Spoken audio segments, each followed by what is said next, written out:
Hello guys, welcome back to my channel. I have a little bit of a life update. I got engaged. I am so obsessed and it was such a great weekend. I know I took like 2 or 3 weeks off of YouTube for a little bit just because I was going through a little bit of like just stressful times, like I guess like busy times is all you want to call it in my business, nothing crazy.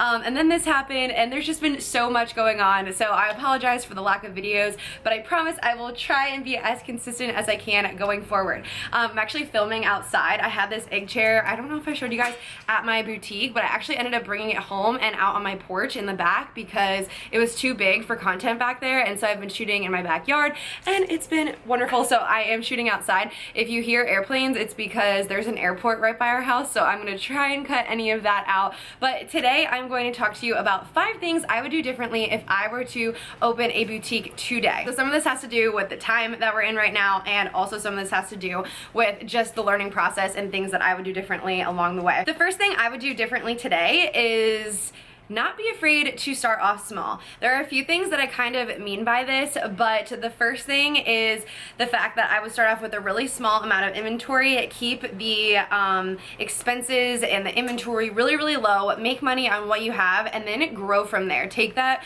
initial profit and put everything into your business. I guess I technically did do that, but I probably wouldn't have quit my job that I was offered. So I did start like with my mom right out of college, and I actually had a full-time job offer. It was great. I had an internship with them and I was excited to start working with them, but then when my mom wanted to start a business together, I was like, no, I'm not gonna do that. When in reality, I probably should have stuck with my job, and then I probably should have just done this on the side until it became a full-time gig. In the long run, I guess I am happy that things worked out the way they did because everything happened for a reason. But I do think that if you have a job, I would continue on with that job now, do this on the side. I think it's like a little bit more apparent in today's world that like that's what you're supposed to do, but back then I had no idea what you were supposed to do, so I just quit the job that I had, did this, and it really didn't make a lot of money at first. The other thing I mean when I say like embrace being small, being a small business, and not being afraid to start off small is like tell the customers, your followers on social media, like your community, like tell them that you're small, like tell them that you're like working out of your office in your bedroom or your garage or your guest bedroom. When my mom and I first started off, we started in our guest bedroom. We literally had our inventory in a closet, like we made like an inventory closet.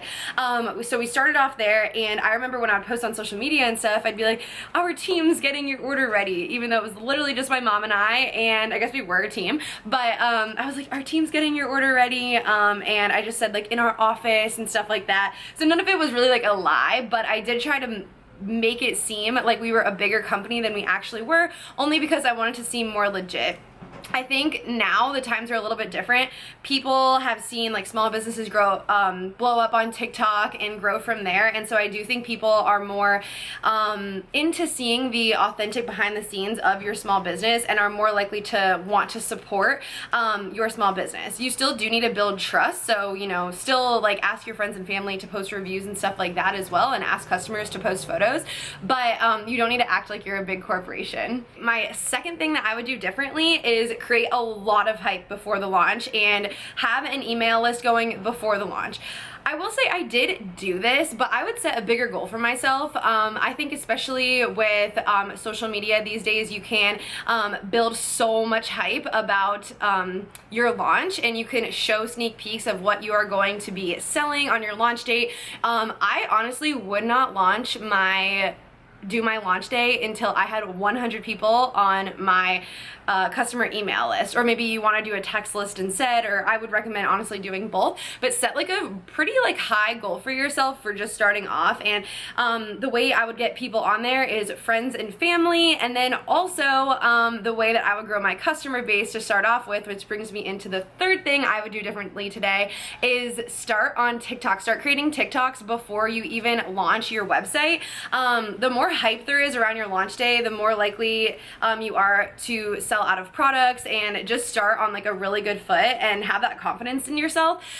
So I would create like a whole brand aesthetic and do try-ons and fun little videos on your TikTok, and then do a call to action at the end of your TikToks or on your captions to drive people to sign up for maybe like a 10% off coupon code for launch day if they sign up for your emails. This way you are showing them what they could look forward to on launch day. You're getting their emails, so you're already building your customer list. And so yeah, before I would launch, I would definitely create way more of a hype, and I would also be sure to utilize TikTok in the way that I know so many small businesses have blown up because of it today. Fourth thing I would do is hire a coach almost immediately. This does not have to be like a business coach. Like, you don't have to like type like business coach on Google and like find someone who charges like $5,000 and it's like the best of the best.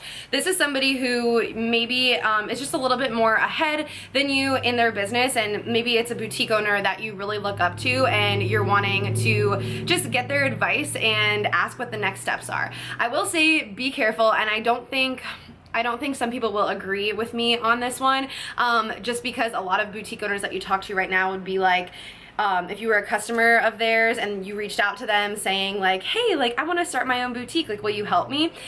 That's a red flag right there for even for me. But if somebody were to come to me and say like, hey, like I'm really interested in starting my own boutique, I know that your time is really valuable, so I'm willing to pay you if you are looking to earn some extra money on the side, for you to kind of like mentor me throughout this process. And then maybe you guys can set up like something where it's like, oh, you have like 1 or 2 phone calls like every other week or something like that. And I know that I would totally be open to like, you know, making a little bit of money on the side, sharing all the tips that I have right now. And also the reason why I say this, and this is why I would do it differently, is basically because I made so many mistakes. Like we made so many mistakes in the beginning, you guys, and that costs a lot of money. Mistakes are expensive in this business. So if I were to have just hired somebody to walk me along the process, I would have been more successful quicker and also saved a lot of money.